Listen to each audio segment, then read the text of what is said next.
sucks. I've always had an issue with titles. I've always enjoyed writing, but I can never make succinct, well thought out titles. Bear with me with my too long, rambling type titles. I know it's kind of annoying. This is a disclaimer. As always, my channel are my thoughts, commentary, opinions only. We're just here to have like a kitchen table chat. None of this is intended to be factual information for you to use in your everyday life. This is just for entertainment purposes only. And if I, yeah, anyways, I know a lot of this is like news, what some people might call the news, but once again, I intend on having a screen sharing setup. Hopefully by the end of the year, it'll be so much more entertaining than the way I'm doing it now, where I'm just telling you, hi, Catherine, you've never been the first one in. How are you? Are you having a good start to your week? Has school started for you yet, Catherine? I've mentioned several times before as I get a Charlie horse in my foot, RFK Jr. irks me. I went and saw him speak in the year 2012, and it was because of vaccine injury. I've been outspoken about that myself. Oh, goodness. There I go saying that word less than 2 minutes into it. But, it's like Make America Healthy Again is the movement that he's a part of, which like nobody can fault that. In my opinion, we've been voting for our dollars, excuse me, for a long time before. Good to know, but I did start soccer today. Oh, that's cool, Catherine. That sounds like fun. And yeah, most school has started by now, but I guess it's still, school starts all throughout August.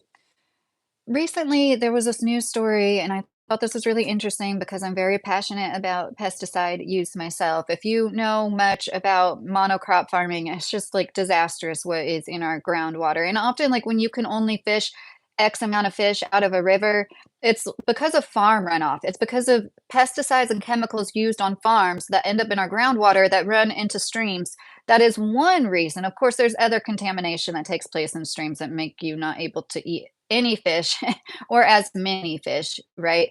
We saw a house when we very first started looking for houses. We found out about these things called proving grounds, which are basically old military disposal sites of all sorts of things. And we put an offer in on a house and then realized it was near an old proving ground where there was like depleted plutonium, I believe, and that was one reason why you could only eat X amount of deer from the area per year and fish X amount of fish. And we're like, no, thank you.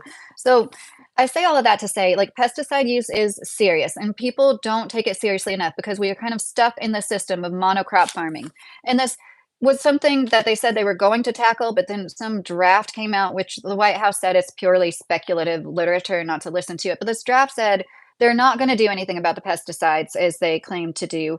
And it kind of, even though they're saying it's just speculative, it makes sense to me because the Secretary of Agriculture recently said there is no chance that our current system of agriculture can survive without those crop protection tools, meaning pesticides. I think it's safe to assume that's at least one thing she meant when she said the word tools. And so I do use pesticides personally, especially when you have fruit trees. You've got to use pesticides, but not all pesticides are going to contaminate your groundwater, right? And it's the use of pesticides in our country, like so much. We use so many more pesticides compared to a lot of other countries. And I don't know how it compares or correlates with how much we produce. I don't think we're producing the most food of any country. And then there's people that will say like the statistics from India aren't, you have to trust that they're all telling you the truth, right? But it is like it's disappointing, but I keep saying the same thing over and over about RFK Jr. I feel like we've already been voting with our dollars for several years now. I remember like 15 years ago after Dr. Oz like really brought to light that high fructose corn syrup was in everything. And one good thing RFK Jr. is doing is trying to get a government definition for ultra processed foods, and hopefully an effort to really like attack those, to really regulate. Like we regulate things that are unhealthy, like nicotine, tobacco, alcohol. Like ultra processed foods is just as seriously bad. I know so many young people that have diabetes or pre-diabetes, and it is absolutely devastating to your body. It's not just an intolerance to processing sugar. Diabetes damages your organs. Diabetes makes your immune system slower to heal wounds and infections, illnesses. Diabetes is a serious illness, and it's said that soon 1 out of 3 Americans will be diabetic, or was it pre-diabetic? I know that I've had blood tests several times that were in the pre-diabetic category, and no doubt it's like your daily recommended amount of sugar is in so many things, just one serving of one thing. And when YouTube has opened my eyes to the way people eat in other countries, one of my favorite YouTube channels lately has been Raising Wildflowers, and they're living abroad. Currently, they were in Albania, and then now they're in Bangkok again. I don't know, maybe I don't know, but they do a really good job showing, like, there's so many places, especially in Albania, they don't have a Walmart every 15 minutes. They have these so many local sources of food, like, they still have the butcher and the bakery and the place you go to get your fresh produce, and it's all super fresh. Raw dairy is the norm. It's not feared, and I'm not telling you what to do, but it's just interesting to me, like, not only do we eat so unhealthy here, but we demonize a lot of like the true superfoods. And you really do need to trust your source of raw dairy if you consume that. You get it for your pets, like I do. But I think that it shows what a wussy he is. That like, yeah, of course, other corporations were lobbying against the banning or the slowing down the use of pesticides. It wasn't just the Secretary of Agriculture. There's all the corporations involved, and like the corporations, I'm sure that make the pesticides. Like they're like, no, no, you have to do this. And as the Secretary of Agriculture said, like, yeah, with monocrop farming, you do have to do this. And that is what the real root of the problem is. We didn't need RFK Jr. and his pretty blue eyes to come in here and say our food sucks and it's all ultra processed. It's causing so much disease and misery and end up costing us all more money in the long run because more people will be disabled, crippled by these horrible diseases. And just not that long ago, you were made fun of. You're a crunchy mom. Like it was a derogatory term, to be a crunchy mom, to care about food, to care about GMOs. You were like looked at as a crazy person. And of course, he's not going to go near GMOs, right? And I do understand that one because you're going up against so much like Monsanto and the corporations, like the literal biggest corporations that own the most of everything in our probably world, at least definitely our nation. And it's so but at least bring awareness to it. You're going to talk about everything else. He even has the nerve to talk about preventative medicine the way that he does. But like, why can't you talk about like the possibility that maybe GMOs aren't the greatest thing? The monocrop farming is what we really need to look at as the root of the problem and change. And it's unsustainable. It's not just, oh, it's healthier. It's literally unsustainable. Like everything else we do in this country is maddening. Like, what is wrong with people in charge? The topsoil we have is it's getting worse and worse. It's depleting. Crop rotation isn't corn, soy, corn, soy, corn, soy. That's not rotating crops. And like in the Bible, it says to rest the land every 7 years. Once every 7 years for a whole year, you let it rest. Your perennials will still produce. At that point, you should have a lot of perennials. But it just makes sense. Like not only do we need true crop rotation, we also need to let the land rest sometimes. And these large monocrop farms have simply not rested. And I almost wonder how many of the farmers that are dividing them up into plots and selling off the land know this and are doing it like, well, this land isn't that fertile anyways, or it's not as fertile as it used to be anyways. And hemp is one great crop that if we could just get our heads out of our asses and like not demonize it. It literally chelates the soil. It takes out heavy metals and bad things from the soil while being a nitrogen fixer, while improving the quality of the soil, and it grows fast and you can make so many things from it, including like probably the best, most biodegradable plastic possible. Like there's no good reason why we haven't like taken the bull by the horns and used our farmland in like a more productive way, especially if you're going to do like all this large monocrops. And I'm privy to the fact that most of them are there. A lot of it is there to feed animals. I would just like, I don't know if can you even graze cows on those same fields that you sprayed all this crap on? Like, is it even possible? Because I was like, oh, and I saw a neighbor doing it in Indiana. This guy, he would do that. He would graze the cows after, and he was obsessed with glyphosate. He sprayed along the fence line so bad. I think it might have been a cause of my first Mastiff sudden illness and passing away. And he blamed us, like all the weeds literally came from our yard, but there was a ditch along his cornfield, like most cornfields. It was just like full of weeds. He wouldn't ever spray that or try to take care of that. I'm like, there's like a seed bank of seeds coming from your ditch, your weed ridden ditch, like most ditches are. I'm not complaining about it. I'm not the one that wants a pristine lawn. I think it's so ridiculous. And I do understand the appeal because not everybody wants a bunch of bugs. And like, you will have a lot less bugs if you have a well manicured lawn. I'll give you that. But personally, I'd rather have the bugs. It makes me when you know what's going on with the pollinators, right when I said that, a fly flew like, literally right when I said I'd rather have the bugs, pollinators are so precious, and, we really need to try harder to protect them. I would love to have beehives one day. No, I am not a homeless lady. If you wanna see my lawn, I just had it in my video last night. I know that wasn't a great quality video. "Hey, Anna, I'm glad you're in here. I just saw you." She interacts and talks once her main topic is spoken. Yes, ma'am. Hi, Nathan. How are you?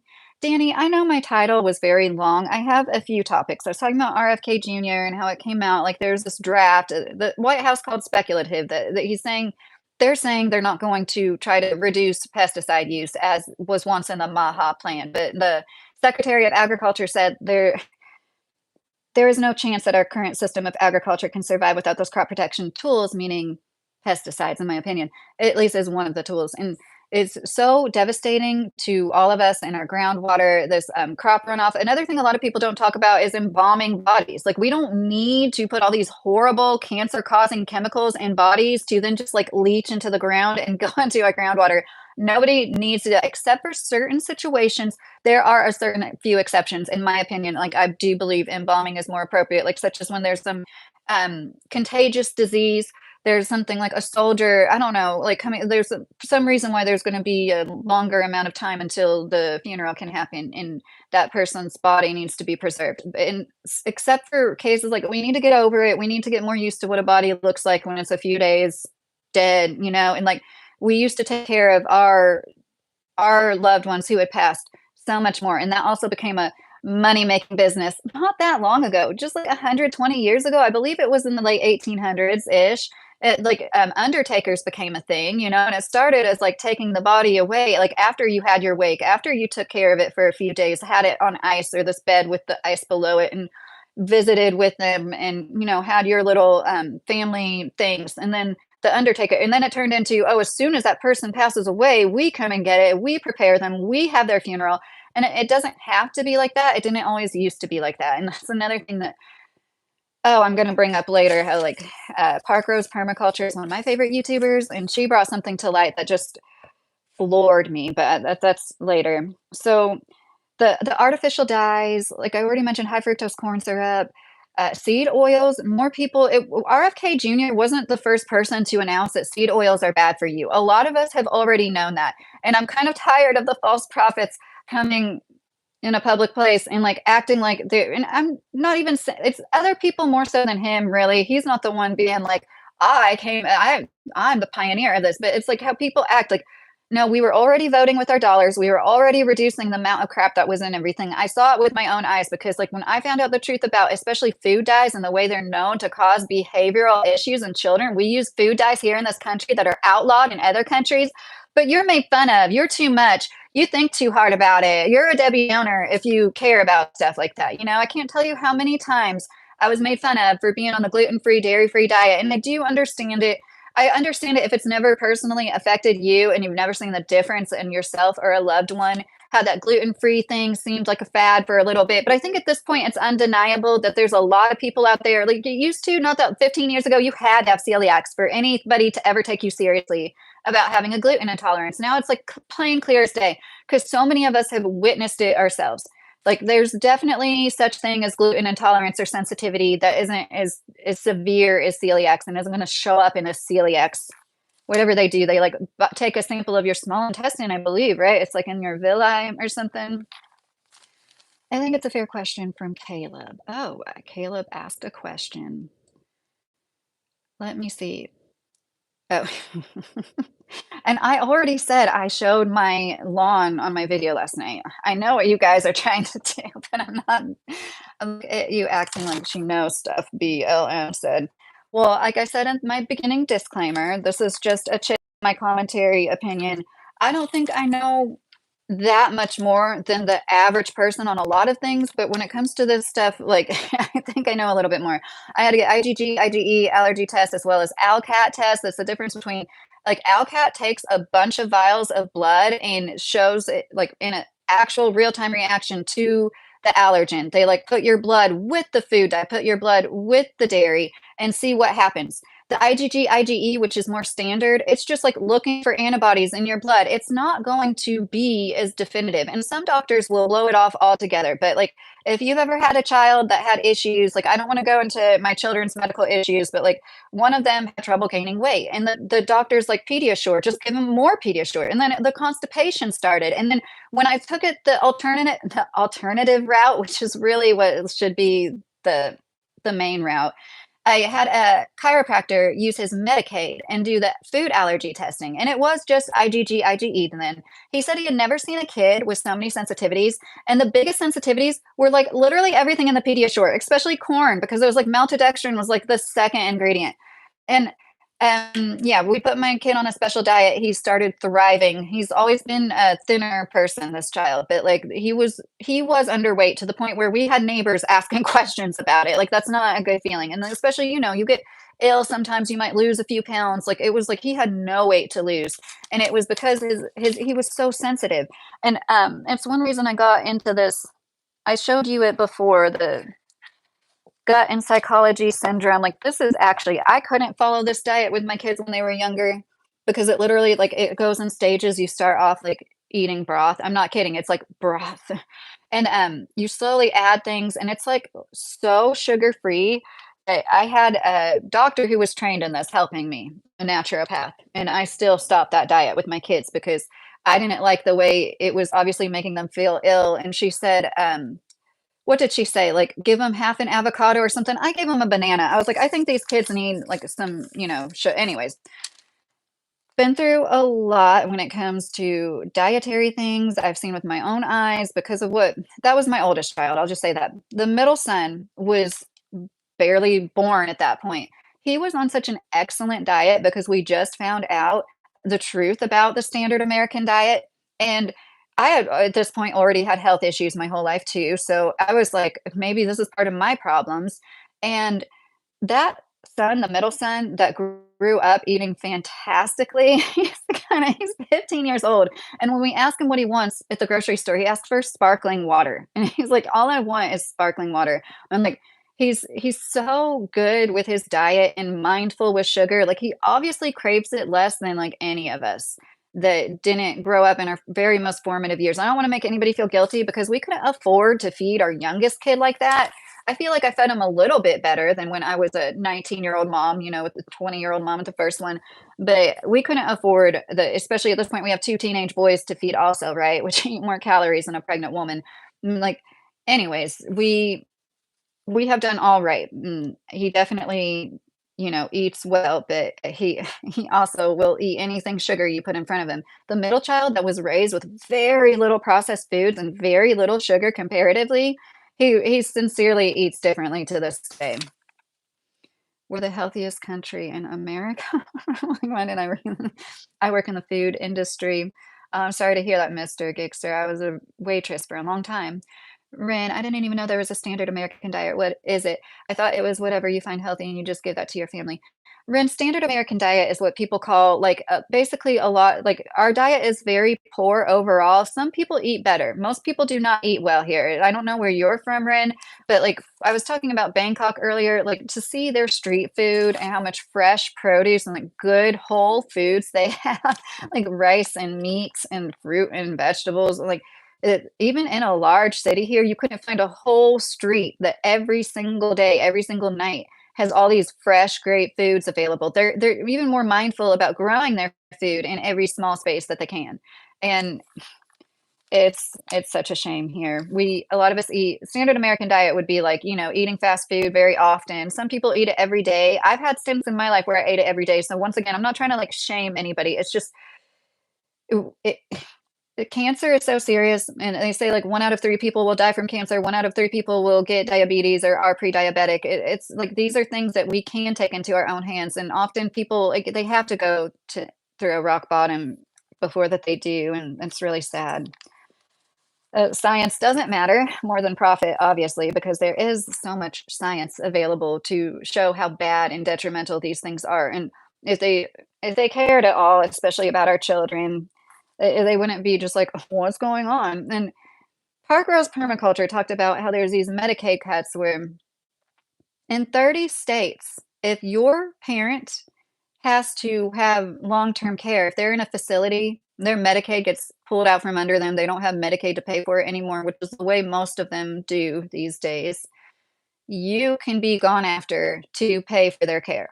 And in my opinion, this seems like another route to make less of us homeowners, to make less of a middle class. The few people that are barely hanging on that are already like, owning nothing nearly, like they're gonna own less because you're gonna come sue them, garnish their wages to pay for the care of the elderly people. Why? So billionaires can have some more digits in their bank account, basically. That's all it's for. I'm not completely left leaning, but at this point, it's like, yeah, I do think that all the money we've spent, I do think there should be at least a 2-year free 2-year college degree across the board. We should have free college education in this country, and we should have some kind of universal health care after beefing up our system and making it easy for people to become medical professionals because we simply don't have enough doctors and specialists right now as it is. In my opinion, probably to have socialized healthcare, and it will turn into what it has in other countries with it, where it's like you have to wait so long. But it also, I'd I'd rather live in a country where I had to wait so long for things that weren't life threatening to actually get the life threatening things taken care of in a timely manner. Most of the time, it seems I I've seen people that live in Canada. It's like they do get things taken care of when it's like absolutely life threatening. Oh, hey, Grandpa. Fast a day, then eat a steak, you'll feel like a new person. That sounds amazing. I have fasted often before, and you're right, like, the first thing I want to eat after I'm done breaking a fast is definitely good protein. That sounds so great. Our food is the greatest in the country. Mr.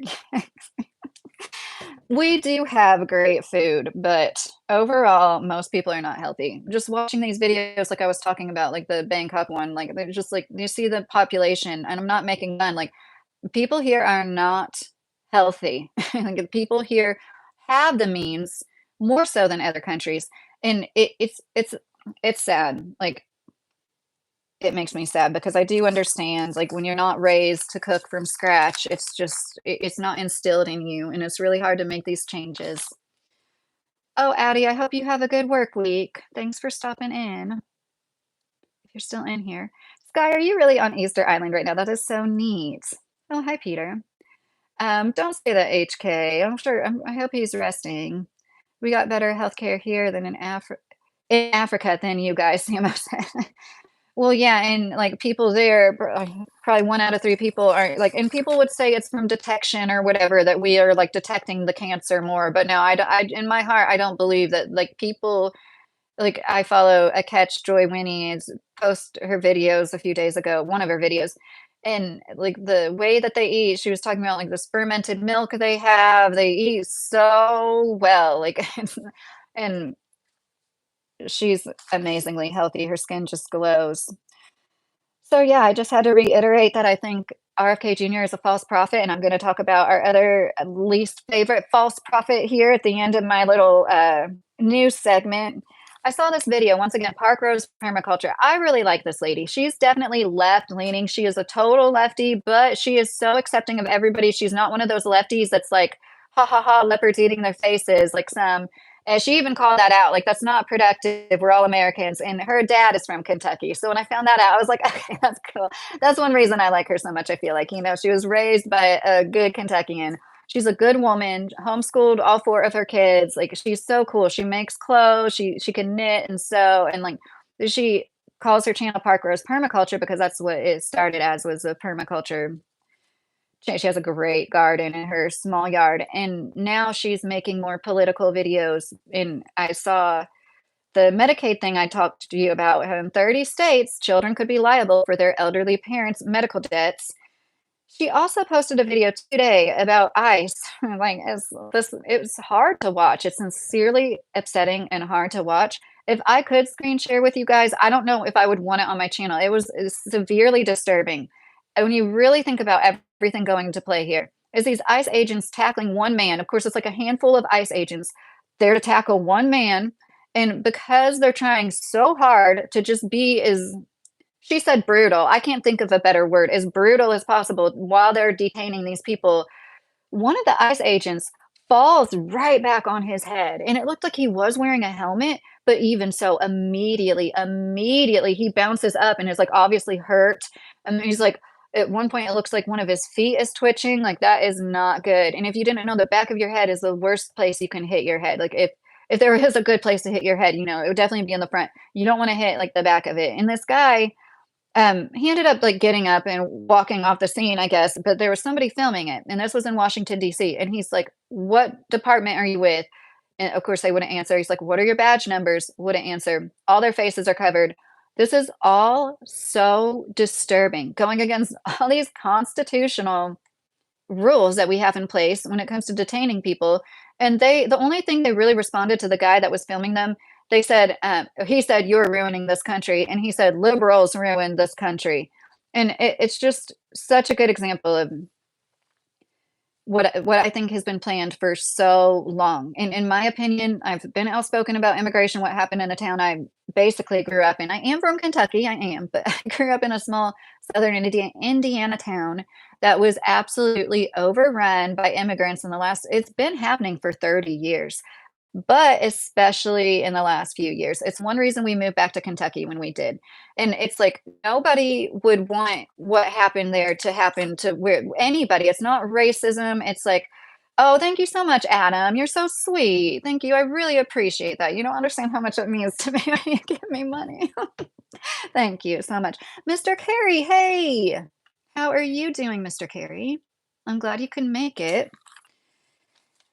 But it really shows, like, the snake eating itself, like, what is going on when these men are just trying to brutalize other people, and they're hurting themselves, possibly injuring it like, that looked really serious, and as much as I can't stand those men and think they are, like, the worst of the worst, my heart went out to him, like, that is crazy, like and you put your life on the line often as the law enforcement officer, and, like, she was saying things like, this isn't like the National Guard. These aren't like good citizens that work jobs. They're like they rounded up these guys that have hate in their heart, basically. That's what she said. And I have no idea how true that is, what their protocols were for how they got the ICE agents that they got. But it does seem like they're all like part of the same gang, in my opinion. That's like the same really screwed up mentality. They started the immigration thing knowing that it would perturb people, knowing that there would be, like, people all sorts of angry on the spectrum, me all the way to people that are going to, be cutthroat and take it upon themselves to do whatever they want to try to remedy it, and because they're so mad at the situation. I'm not mad at the immigrants themselves. I can put myself in their shoes and be like, "I might have done what they did had the door been wide open for me too." But, like, it isn't fair to the people that immigrate here legally. It's not fair to the people who are already here that can't find housing and resources, as it is, and especially so now. But, like, they did that on purpose, just like I believe, in my opinion, 911 quite possibly could have also been more contrived than and a lot of us want to admit it. They wanted us to dislike Muslims so they could get away with what they're doing now. It was like it's a long game they're playing, and they knew 30 freaking years ago, they knew 20 years ago, 25 years ago that, like, we're gonna start the hate train now. So, when Israel, like, is I shouldn't even say that, but you guys know where I'm going with that. So when the things fall in line like they are now, like, it will be more okay with more people. Like, they create the hate, so then they can, like, do the absolutely most diabolical things, and it is like, we really are living in a movie. It's crazy. Laura Loomer tweeted about Palestinian children invading our country because there was 11 children that needed medical care that were going to come get medical care and, like, supposedly because of her tweet, I think they're not going to. It was, like, so evil. That's absolute insanity, evilness, what is going on. So a podcaster, a faux journalist, I don't really consider her a journalist, she gets to decide if, like, little kids get healthcare and try to, like, demonize it, like, they're bad and they don't deserve our help when oh my gosh. That floored me almost as much as the Medicaid cuts. Like, there was something I'm sure a lot of you have heard of before. They call it sex torsion when people get a picture of somebody and then use it to blackmail them. It happens to young children a lot, and it's something that you should have conversations with your children, especially if they have smartphones. Even if they don't have smartphones, they could be playing with one of their friends' smartphones. It's something that a child should know about, every young person.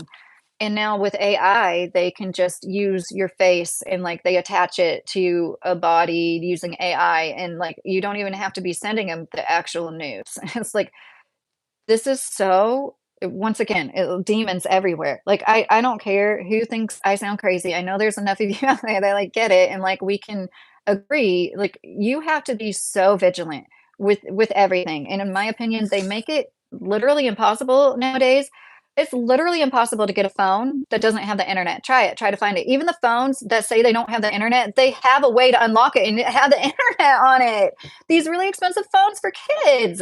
It's like, when you have a kid that has grown up with technology, chances are they're gonna be able to unlock whatever the freak you put on the thing, and, like, ask me how I know. Like, this is a problem with and they did this on purpose, in my opinion. They made this portal wide open, in my opinion. It used to be so much different. Like, when I was in middle school, I remember, like, not being able to look up, like, there were so many more protections. Like, when we were in typing class in school, like, you couldn't even look up, certain things that were innocent because it had a word in it that could be not innocent. And it's just like everything's gone out the window.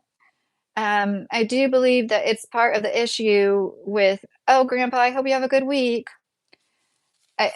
Oh my gosh, it's like, it's so awful. It's like, well, one of my kids is like, he, my oldest kid, I don't want to call anybody out, but like, that's when we tried to get the phone with no internet. It's literally not possible. Look it up. You can't get a phone without the internet if you want to keep it away from your child. They've already proven to you. I think maybe you should. And the last thing I want to talk about when I said our least favorite false prophet earlier, Anna said Mennonites got a Mennonite run company that allows internet for learning, business purposes, but all safe. I don't know. What are you talking about? Like a cell phone? If that's what you're talking about, I'd like the link to that.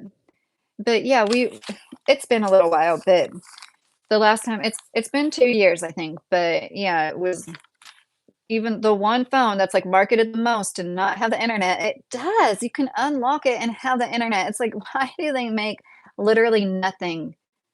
Um, hey, Catherine. Hi, Jude.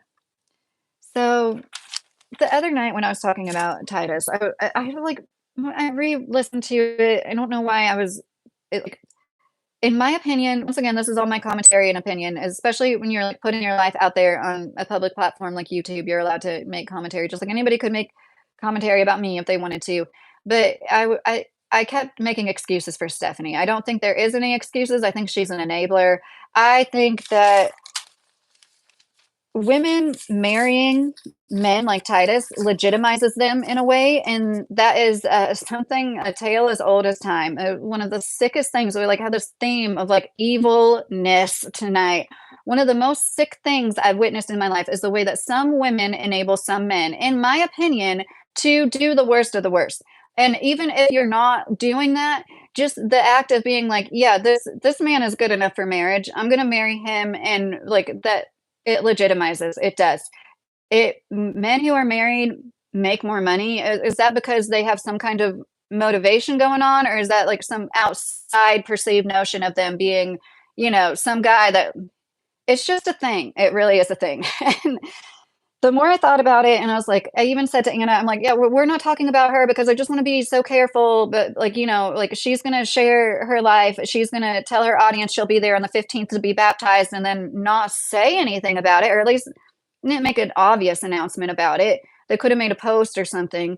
And you're completely allowed to not meet all your prior obligations as a YouTuber. You can change your mind, but it's a little bit rude to not like inform people of it and why. And when I listen to that, I'm like, why does it seem, why do I feel like, I don't want to say I'm scared of her. I just like, when it comes to like the pregnancy, especially, I don't want to step on any toes or make anybody feel bad. But it's like, when I really have to step back and look at the situation, like, this has taught me so much, and I was on my journey, like, I sincerely meant it, like, I genuinely wanted to I never said I wanted to be a Christian. I said I wanted to have a relationship with Jesus Christ. I always kind of shied away from it because of the horrible, judgmental Christians my whole life, but I knew that that wasn't a good reason, and there's 2 kinds of Christians, and this is, like, what I believe. I used to think they were all one, and now I'm really starting to see, like, the older I get, and I'm a little ashamed to say it took me 38 years, there's 2 kinds of Christians, and it's, like, the one they're, like, the in Christian crowd that do that, forgive somebody no matter what they do if they're Christian too. And then there's the Christians that like they draw a line at a certain point. Like, no, just because you're in the club doesn't mean you're always going to be excused for everything. And one of my favorite YouTubers, Kareen Allord, yesterday uploaded a video about judgmental Christians. And in that, like, she was talking about how, like, if David and Paul, these people were alive today doing what they did, nobody would listen to them. They'd cancel them. They would write them off because of the way people are with social media and how judgmental everybody is. And I was like, oh gosh, I can see where this is going. And then she was like, but when it comes to crimes, especially crimes against children, when it comes to certain things, you have to judge. You have to not forget that that person did that in their past. Like that is so true. And Corrine Allord, she makes great content. She makes a lot of biblical content, like long form content where she's talking about things for an hour, hour and a half. She also makes a lot of really cool content about celebrities, like old Hollywood celebrities, a lot of people you probably haven't heard that much about, and newer celebrities. She does such a great job with her content. I love her so much. And it's people like her that make me think like I wish I did have that kind of faith. I admire it. I envy it in a way, but what's the difference between jealous and envy? I don't think that she doesn't deserve it. Like one of those things mean you think the other person doesn't deserve what they have is you envy or jealous of it. But like I think she totally deserves everything she's worked for.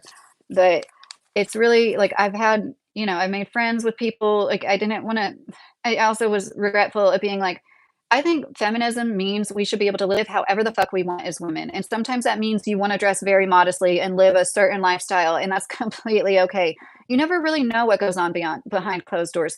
Yoder's farm life on here, she's a hoot and she's very outspoken. Yoder Family Farm Life, if you're not already subscribed to her, I highly suggest you do.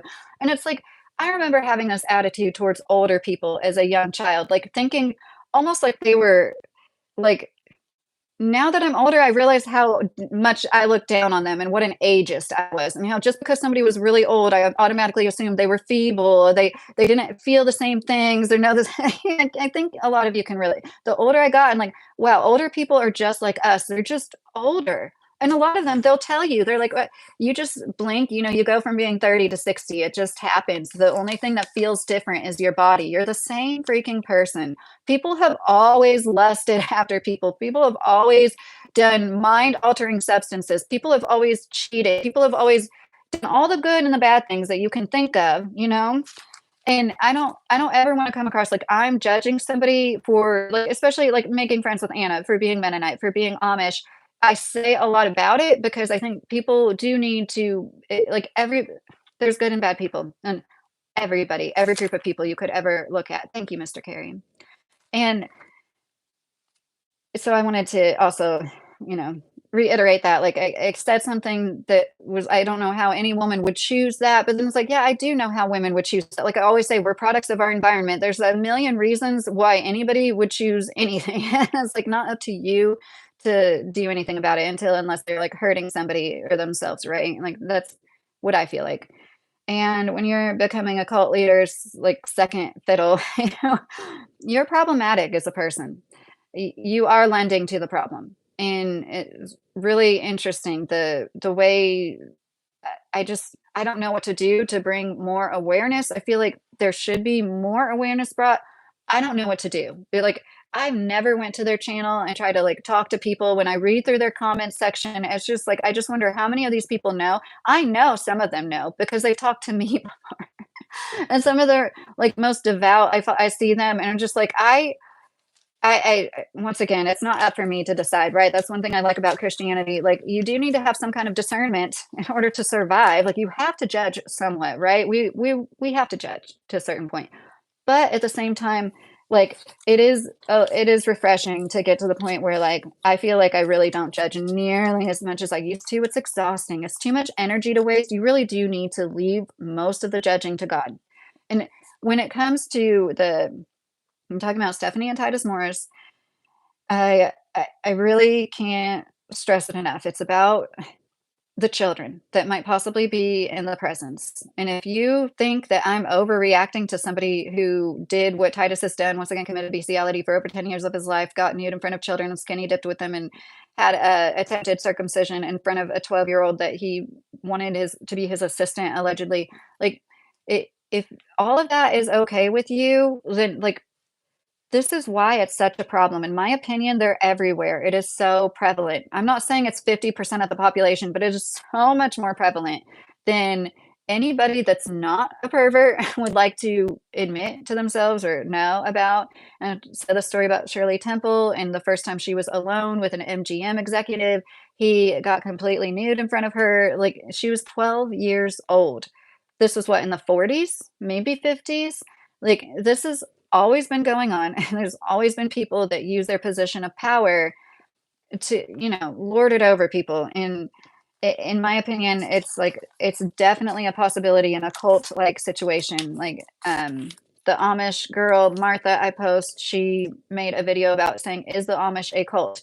So I think it, by a lot of standards, yes, it could be. Does it mean every single person that is an Amish person is living exactly by those standards and doesn't, like, think their own thoughts, like, kind of live their own way when nobody's looking and stuff? Like, we're all just people trying to survive. I'm gonna say hi to some people in the chat. Hi, Jeff. Hi, Edward. Edward. Hi, Jeff. Oh, I already said that, didn't I? Hi, Mudasir. And HK still in here. Hi, Richard. The price to be a star. Oh, hey, Wilbur. I remember you. Thank you for being a hen. But yeah, I could talk about how much they make me sick. Like, the way that Titus was trying to get that kid to go in the cave, it's like, if you don't really, if that doesn't make you sick, I'm happy for you. I'm glad you haven't had the experience over and over, several times over, as a young person, to have these creepy creeps being creepy to you. I'm glad that that didn't happen to you to the point where you don't suss it out when you see it. I'm telling you, that's not typical behavior for a 30-something-year-old man, okay? Like, and whenever he was, like, holding Stephanie's baby boy for an hour at a time, that struck me. Like, this is my opinion. I'm allowed to have it. In my opinion, that was weird. And a lot of other people are like, why are you holding that baby that's not even yours for so long?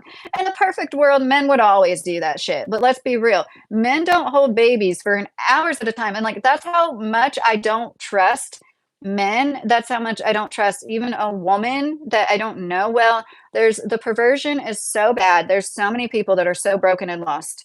And it's it's not, you don't get it because you don't think like that. You don't see every innocent child as an opportunity for your fantasies because you're not like that. You're not a fucking demon. If you could wrap your mind around the fact that there's a lot more of those walking around, and a man that has a past like that and, like, shows these behaviors on camera and, like, obviously thinks he is somebody that's going to teach people, and, like, he doesn't even make disclaimers like, you might not want to do this. I do this because I like the way it feels on my feet, but, like, this probably isn't a great idea for most people. And oh my goodness, I saw this shorts on Aaron's channel where he said he was going to grab a rattlesnake by the tail. Did you guys see that? Like, what is in the air in Casey County? Mr. Carey, does Casey County make people stupid? Like, what is going on? I don't want to call everybody there stupid, but I remember, like, oh my gosh, I think it might have been his son right by the rattlesnake. This one, there's, like, feet so close. The rattlesnakes are no joke. They were like, aren't those the deadliest snake we have here in Kentucky? I was floored. And then Aaron's like, I was gonna grab it by the tail. No wonder you were hanging out with Titus. I'm sorry. Like, no offense to people that but no wonder you spent weeks of your life shitting in an overflowing bucket, drinking out of a freaking, plastic barrel, rainwater, unfiltered. Like, no wonder you did all that because, oh no, wait, Stephanie was making you blueberry pancakes because you're a big baby, in my opinion. It's like, um, man, I'm sorry. There I go. Like, it's just it blows my mind. And once again, Aaron did a good job pointing out that labor thing. Who knows how long it would have taken anybody else to come across that? But then I also even wonder, like, did somebody tell him, or like, which is fine. That's how I get some of my information. But like, I mean, like, Randy is what I mean. Like, is he in contact with one of them? And they were like, "Hey, make a video about this because any news is good news." I would think that probably isn't the case, but like, there's a lot of YouTubers out there that will like stir the pot with their own drama because they know that the more people make videos about them, the more traffic will be driven to their channel. And I honestly wouldn't make as many if Peter Santanello would take his stupid fucking Titus Morris videos down because that's what's really driving the traffic to Titus. If he would take those videos down, I don't think I would have to make as much Titus content as I do to warn people. Like seeing him invite people over and over, the way that they invite people, it drives me mad. And how dare you, Lucky Casey County is the best. I can do math to prove it. 1 + 1 = 6. Casey County made me smart. I was just like, anybody who hurts the child, God deal with him. Yeah, you'd like to think. And that's another reason I understand why, like, a lot of people don't are atheists because they're like, why is there so much suffering? That's why I don't look at God as like this cognizant being. It's more of like the ultimate higher source of energy that we're all connected to. And Lucky, now that you saw my personality switch that around to I can debate scripture up and down till 5 a.m. all night long if it need to be. I got fun on my side. I got my serious side. Yes, Yoder. So right, like Anna's fun to talk to. She's a hoot. But at the same time, she probably knows, way more about the scripture than most people too. And that's what I was saying. Like there's somebody who's a Mennonite like Anna and also willing to like share and quite unfiltered. That's a gift. There's not a lot of people that would do that. And God is God. God is the creator, Billy said.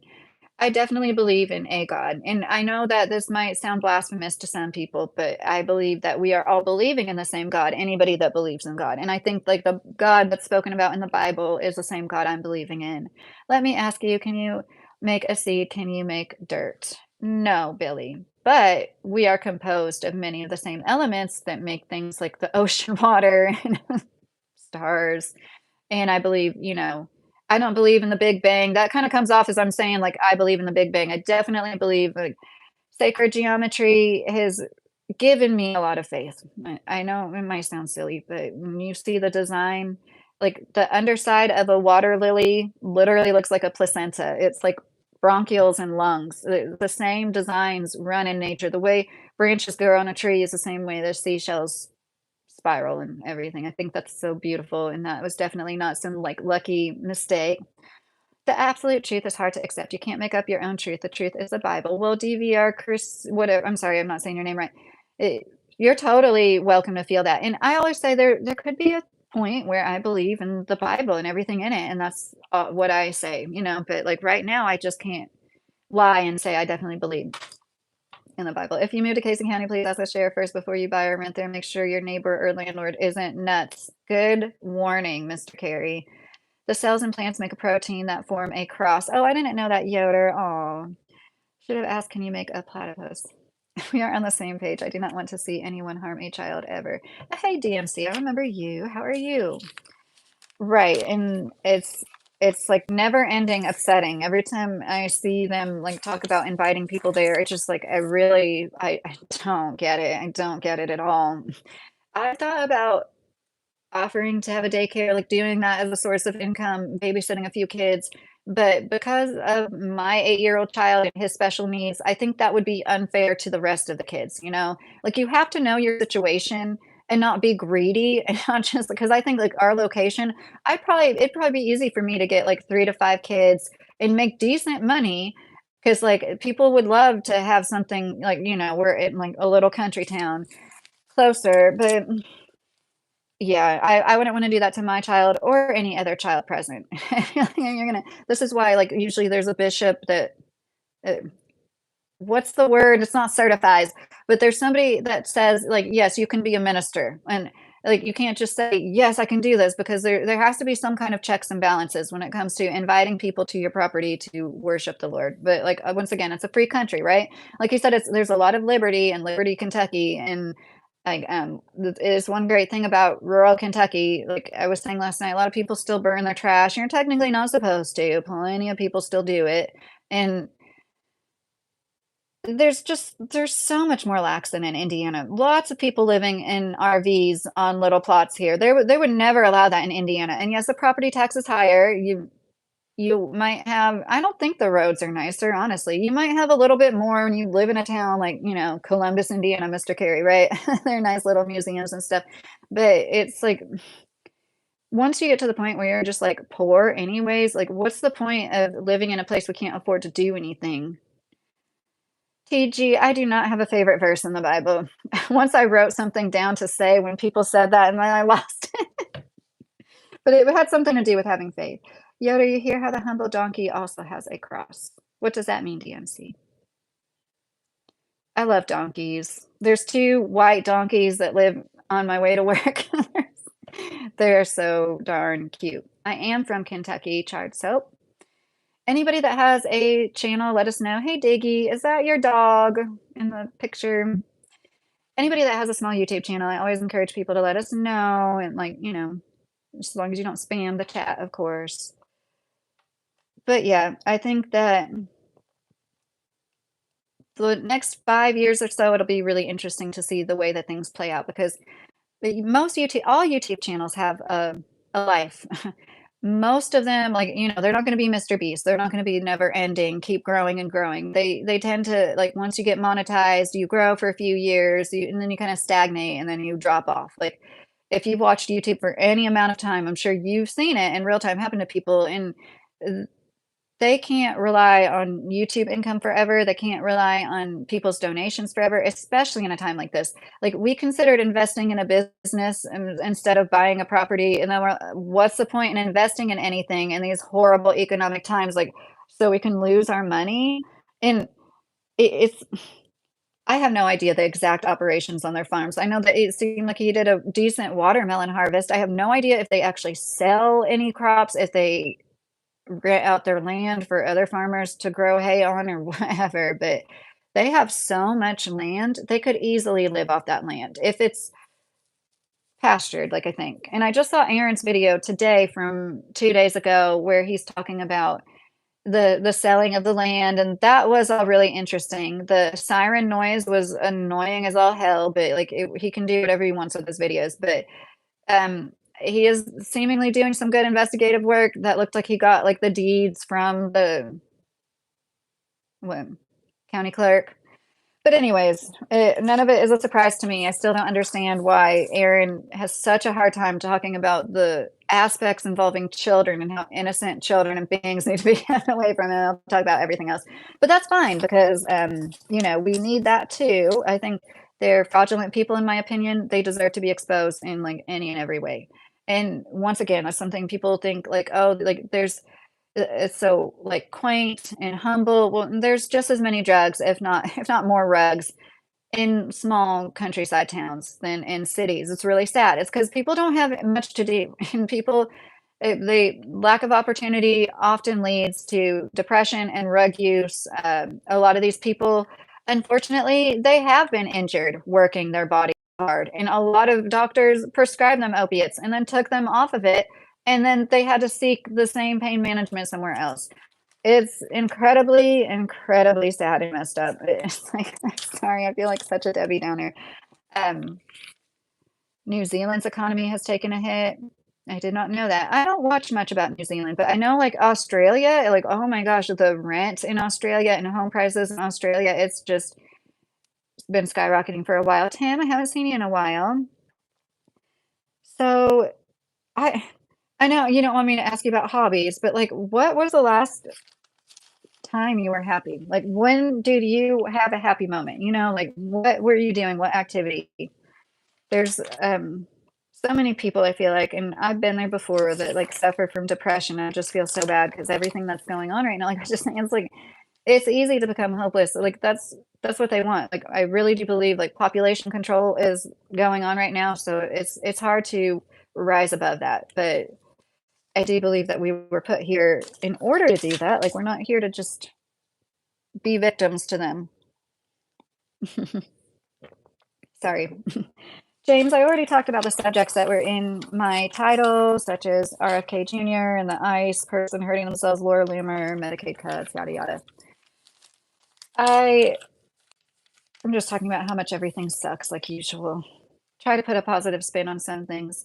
If more of us could do whatever we can to improve our land, I was talking about monocrop farming earlier. That is the real root of the problem, and it. It's unsustainable methods. I don't There are some farmers speaking out about it.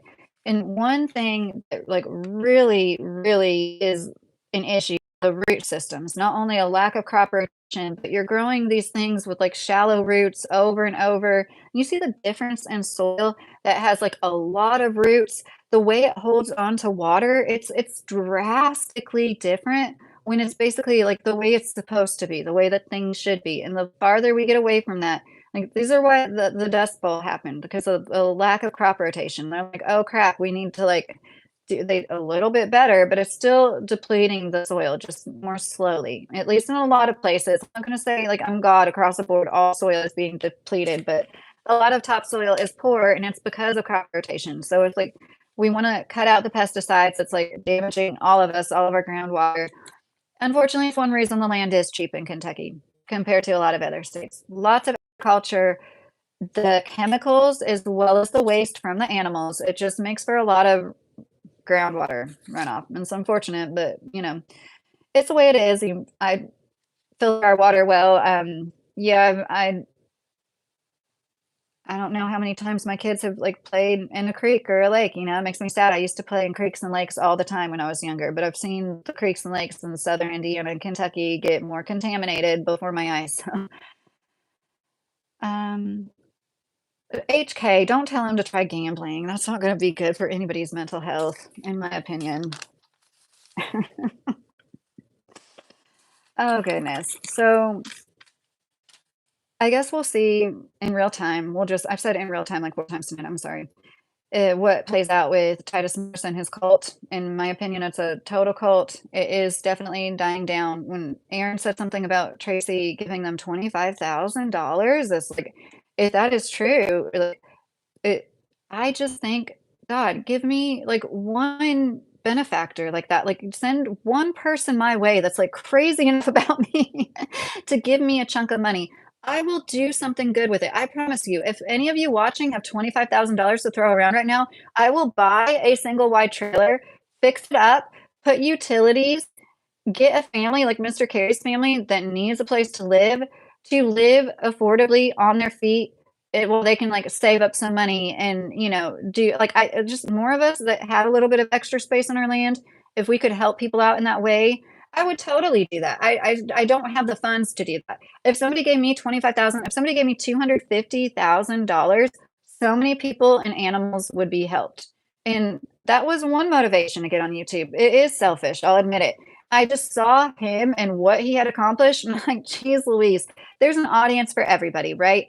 I did see the appeal because me and my husband were charmed by him too, but that was before we knew everything. I don't see how anybody sees an appeal to him anymore after knowing, like, he's basically the opposite of what we all took him for at first.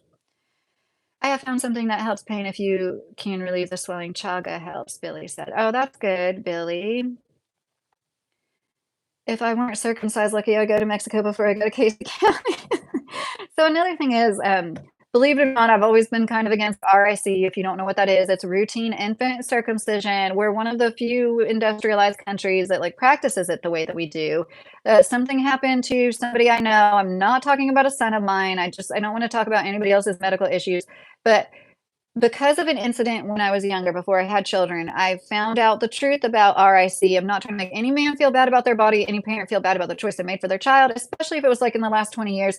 In my opinion, they do it a lot differently than they used to do. They're a lot more careful than they used to be, in my opinion. But I don't think it's proper to do that to a newborn baby. And like, I'm not trying to like step on anybody's toes with this. Like, I get the benefits, but it also is like a 1%, reduced risk in infections. Unless you live in the desert and you don't have running water, in my opinion, it's a little barbaric. And the biblical circumcision, they didn't have scalpels back then, but I have been explained to way back when I was like in these RIC groups, um, anti RIC groups. They Abraham that circumcised himself. He just like nicked himself and to draw blood is a blood sacrifice. That he did not have a scalpel. He could not have accurately cut it off and live. Basically, like that didn't happen. I'm sorry, my nose itches so bad. I don't know why. And HK, can you stop harassing Tim? I feel like you're like borderline being trollish. I have found something that I already read that. You not watch Dumb and Dumber 2 where Jim Carrey went to Mexico to have his kidney removed? I just found your chat. What were you and your husband looking for then? Chris said. Chris, I'm sorry. Can you clarify? What do you mean? What me and my husband were looking for then? I'm sorry. I have bad brain fog. It's hard for me to like follow. Yoda, you're always saying her name and then I don't see her. I have no idea what's going on with that. But, so what I was explained to was, like, the way they do it now in hospitals, that simply wasn't possible back then. That's not what happened with him. It was a simple, like, nick for a blood sacrifice, which makes a lot more sense to me, right? And then it turned into this, and then it turned into Jewish, what is it called?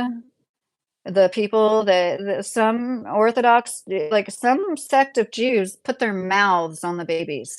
There's been men, after they circumcise them, they literally put their mouth on it. That's a tradition. That's obviously sick. This is sick. This is anybody that hears that is like not been indoctrinated in that belief system knows it's sick. They have made babies blind with that practice because they pass diseases onto the baby with their mouth on their wound. It is so sick what is done in the name of religion. And I'm not comparing everybody that ever consented to their kids being circumcised to that. That is the extreme barbaric end of the spectrum. I mean, just as extreme and barbaric is like, the tribal people that will hold their little girls down and, do it to them. Because women have foreskin too, we don't cut it off because to help it be cleaner. We have a whole aisle dedicated to, half an aisle dedicated to products to help keep ours clean. But anyways, so that was something I always wanted to say when it comes to him and his attempted circumcision. Like like the people back then weren't like cutting their whole adult men. It wasn't possible. It would have been quite a one-way ticket to death. Probably people died from like stubbing their toe and getting an infection in their nails and stuff. I arrived late. What are you discussing? Peter Perez said. Oh gosh. Well, I was just discussing Titus Morris. New Testament is new rules and no more cut. M said, right, because of the ultimate blood sacrifice of Jesus Christ. That is why it is not necessary. But, so for some reason, the US is like, less people do it, especially with the influx of immigrants from South America, Central America, where they tend to do it less too. Like everywhere else in the world, they do it less than here, except for Israel. So I just think that's really interesting. And once again, it's not to make anybody feel bad. It's to raise awareness for future generations. If you're happy and healthy, good for you. It shouldn't. If it hasn't affected you yet, if you don't already know about it, I wouldn't worry about it if you were a man. And like I hesitate to speak about it because, like, there's plenty of women that love men that have been circumcised. It shouldn't affect you. We're talking about like doing better for the future generations. And yeah, yes, I am referring to circumcision, Peter. There was a man, Titus Morris, I talk about sometimes. I talked about him the other day and I wanted to say a few more things because I felt like I was making too many excuses for the woman in his life, the wife, because she is with child. And I was just like so hesitant. And then I don't look him up that much, but I looked him up this morning and I saw a comment where they said she's fine. She's been visiting family in Kansas because somebody was like, what's going on? Is she okay? because of course, like you announce your wife is pregnant, and then like she like dips for like longer than usual, longer than it's like she usually does when she's allowed to. But like once again, your career is YouTube. Like this is your bread and butter. Like I think you should be a little bit more considerate when it comes to your audience. Just like Aaron and his saying like, "I'm going to court, I'm going to court, I'm going to court." Crickets. Just say like, "I'm going to court, but I can't say anything to you guys about it. But just so you know, like, I'll let you know when it's all said and done, and I can," or something. He just knows he's like leading people along, just like that cartoon, like something on a stick. I seriously searched it. I didn't know that M until I searched it. I honestly didn't know. Um, Right. Well, we're so instilled in our country, it's just like it's what you do because the dad had it done, right? Like that's what most people just say, and it's like it's sad. I'm gonna say something I was hesitant to say, but the one time you can look this up. The one time they like really, okay, we're gonna do a study. How does this affect newborn boys? It was in Canada. They stopped the study early because the boys were showing signs of pain. And they say, oh, they're like, they used to think newborns didn't feel pain. They would perform like open heart surgery on newborns because they thought they couldn't feel pain. And like the baby's going into shock. They're not like calm. They're like in shock. So when they're just laying there not crying. Anyways, so once again, I look at it as like the medical system's fault. It's not the parents' fault. It's not us that are misled and not given proper informed consent. Little boys DIE every year from it. It's not like without risk. And yeah, but I once again I understand both sides. I understand why parents opt for it. It's like so normalized and everything. When you learn more about how a lot of the rest of the world operates, it's not done to every single boy. And I wonder, could that be a cause of the increase of anything going on? Could that be an issue when a woman is having trouble nursing? Like, we used to give women scopolamine. I have a video about it on my channel. I used to make like pretty decent edited videos if you're interested in. And the way they used to knock women out and give them these drugs that made them so crazy, they'd strap them down. Their arms and legs were strapped down while they gave birth. They woke up with the baby on them. They didn't remember any of it. And of course, the husband isn't in the room, right? Because back then that was like improper. The way some of us were born, some of our grandparents, some of our parents were born and came into the world, and what was done soon after that is a lot of the reason of the downfall, I feel like. And once again, I'm not trying to like shame anybody for any choices they made with their kids. I really, really can't stress that enough because we don't know what we don't know. And if I hadn't had the experience I had earlier in life, I would not have known everything I just told you about it. And there's a reason they want to. It's a money making thing for them, I believe. That's another reason it's kind of like instilled in us, like it's not your business, or like I think it is important. Oh goodness, I didn't have my chat on the thing where it was actually moving. I seriously searched it. Okay, hooded warriors, covered wagons. Hi Gabrielle, if you're still here, I'm doing fine. How are you? Hey Victor, and from New Mexico. New Mexico is a state I would love to visit. I want to visit all states, but I really want to visit New Mexico for some reason. Master said I'm circumcised in Persian, but it looks cleaner compared to not being. Well, I mean, as a woman, my opinion in that, honestly, my opinion is like none of them are particularly pretty. I mean, like, and when we're dealing with them, they look the same. You know what I mean? I'm sorry. I'm the one that brought it up, so I want people to be able to be open, but I also try to be respectful of my husband. Like I don't want to like say too much. But hi Tim, I'm ashamed and I don't have any kids. Do you want kids, Tim? There's a lot of people that are deciding not to, and I'm so happy for them. Like I think it's a good thing. I love my kids so much, but life is so hard right now that I think it's part of the cycle. Blasting Brights, hi, how are you? And there's just not enough of a community. It's not just the economy. It's because of the economy, yes, but like people having to work two incomes, people being spread too thin. Like there's not enough of us that are able to be a village with each other. And like for a few years of my life, I had like three mom friends. We'd call each other almost every morning, at least, two of us, like we'd hang out all the time. The only time I ever left my kids alone at somebody's house was with one of those women, for an overnight stay, and yeah, it one of them has passed away since then, but, so things will never be the same. But kids ain't gonna happen for you, Tim said. But I asked if you wanted them. Cell phones and iPads raise kids now, Blasting Bright said. Yes, that definitely is a problem. Hi, Maria. How are you? It okay, I said Gen X stare in a live the other night. I meant to say Gen Z stare, like people are talking about, which I have encountered, but I've also encountered plenty of Gen Z kids that could hold a conversation and then just stare at you. But I have encountered it so many times where you're interacting with somebody and they just like sit there and don't say anything.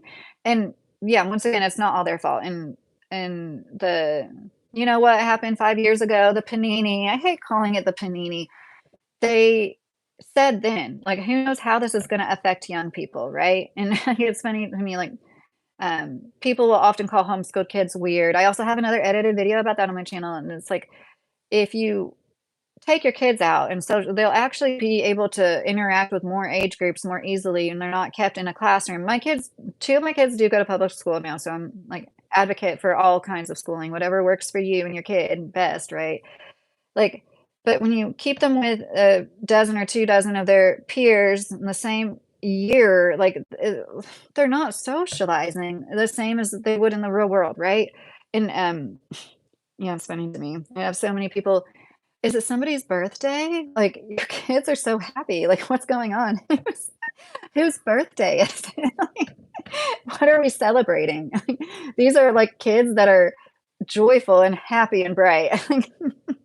But once again, we would put our 8-year-old in school if there was more support for him. Like, we do believe he's probably gonna go to school a little bit younger than the other 2, and I think a lot of it has to do with me being burnt out, honestly, so I'm not trying to sit here and be like, "Oh, I'm a perfect mom for homeschooling my kids," trust me, because it isn't easy, and it was the panini that made my older kids say, "I wanna go."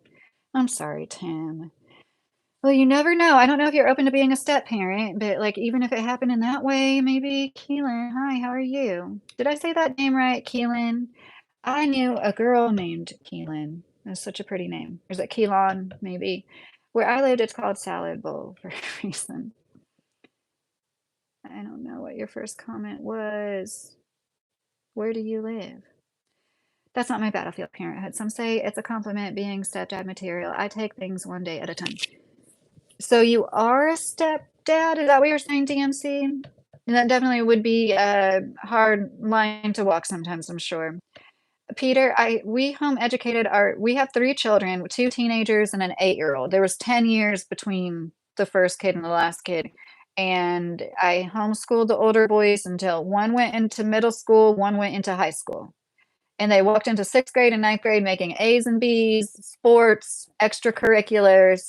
They did great. I'm so proud of them.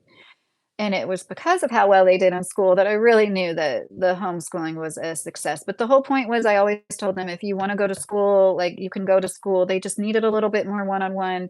And we're so blessed to have that in our country because there's a lot of countries where you can't do that. You can't homeschool your kid.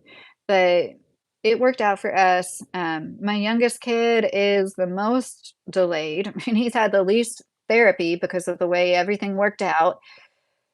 And I should make a whole video about that, how hard it is to get a diagnosis of autism compared to 15, 18 years ago, and, this lack of services, and they say it's greater awareness. It seems to me I don't know if there's any other states like this, but it seems to me like the state of Kentucky tries to make it as difficult as possible to diagnose a kid now, and I don't know if that's because they're like, "Oh, these numbers, like, there is too much," like, they have this great waiver here called the Michelle P. waiver, which it gives so many great services to people on the spectrum, and the whole point of it was no waiting list because Michelle P. was a child who had to wait and wait years for services, and they're like, "You when you're on autism spectrum, obviously, ideally, you don't wait until you're a teenager to get services," and then now there's a waiting list again. I smile and laugh because I you know what I mean. It's like nervous. I don't like it. It's terrible. We moved here thinking we might be able to get that sooner than later. Of course, it's a waiting list. And again, the whole point of it was for it to not be a waiting list. And it's really difficult. Hi, Aaron. How are you doing tonight? Hi, Jake. Homeschool moms don't get enough credit, HK said. Well, yeah, the good ones don't, for sure. It really is a career. How do you know if you got autism? Yeah. Well, Yale, y'all, there's different standards to when the last time I was with a child that got, like when my last child got evaluated, there's, like, different criteria. I just know it affects you, like, socially, personally, and on communication, and basically, that's a very basic overall. Like, if you have issues with sensory issues, when I say personally, like hygiene, sensory, things like that, like, it's really hard for you to eat a lot of variety of foods, a lot of clothes make you feel bad. That's what I mean by you are affected personally. And then socially, I think we all know the quirks of the way people make fun of autism, the way people call things autistic in a derogatory manner drives me absolutely bananas. I think it's so wrong. We got over saying retarded. I do say retarded sometimes because retarded is like a thing. It is a way to describe something retarding, right? But like the autism, like we don't use any other diagnosis like that as a slur like that, and it drives me crazy. Until ace parenting, I can't help anyone. Oh, who do you miss so much, SMM? But yeah, I want to make an edited video on the monocrop farming. That is something that I feel like you on a quarter of an acre, you can feed 10 families if you know what you're doing, if you have the resources. You can like a lot of us simply don't have the resources. If I could, I would already have a greenhouse. I'd have drip irrigation set up. There'd be so much more going on here. It's just like we barely had the money. Like the fruit trees we got, the berry bushes we have. I took a little tour last night. They were all clearance trees. We were like, oh, this is great. I did get two weeping redbud trees. They were on sale, but it was fast growing trees. They're kind of pricey. They have a lot of nice trees. They're always good quality. I got those, I spent like $160 on those 2 trees because I love red buds so much, and they're like weeping one. Oh my gosh, I'm so excited about those. And, once again, we planted all those at the end of fall in 2 years ago now. And yeah, so we have very little. We usually use our tax return to do, like, the projects we wanna do, and I would absolutely oh my gosh, it would be a dream come true. If I started making decent YouTube money, one of the first things I would do is build a decent greenhouse, like a hoop house, something that's gonna be there for years, something way better than anything I would ever I have had greenhouses before, a lot of the flimsy Amazon type. I have friends that never told me about their autism until they told me. How does someone hide it? Is it possible? Yeah, yeah, it's definitely that's why they say less women, less girls are diagnosed with autism compared to boys because they mask it. It's called masking. You can definitely hide it, and I feel like I hid a lot of symptoms, and my child's father, we've talked about we don't think it wasn't genetic at all. I think it could be environmental too. I think it can be both. But anyways, that wasn't the question. You can definitely not know somebody is on the spectrum. There's a famous saying, once you've met somebody on the spectrum, you've met somebody on the spectrum, meaning everybody's so unique and individual. And it's called a spectrum because there's so many variances in the way it does affect people that, and if they told you, that means that they trust you a lot. In that situation, I would be proud of that, and I think that it's sweet that you're, like, asking about and trying to find out about it. I think that means you're a great friend, good for you. Like, we need to treat our friends like literal gold because they are worth more than their weight in gold. She can't talk, but I still understand her. Aw. Marine infantry hand signals to communicate. That's neat. Thanks, Em. That's sweet. Our friend has a nonverbal autistic child, and the county put up signs saying autistic child area. That's nice. Fortunately, our most autistic son doesn't dart. The oldest one, he would dart sometimes. Oh my gosh, I think I'm going to die 10 years sooner because of the way that kid darted in parking lots sometimes. It would be like just so out of nowhere. It just, and like, he's not looking where he's going. So, of course, like after that happened, I was like hyper aware and usually holding his hand. But yeah, the older kids are doing great. Great, great, great. Um, I didn't even say they're, like, officially diagnosed, but I guess that's, like, a little obvious. The oldest was diagnosed, the oldest. Oh, wow, her mom uses a type of iPad. She is doing good. Yeah, and my 8-year-old doesn't like technology. He won't even barely watch movies, and, like, I think it's a good thing, but it's also, like, I almost wonder if there's some kind of frequency or something that he doesn't like about electronics that he's ultra sensitive to.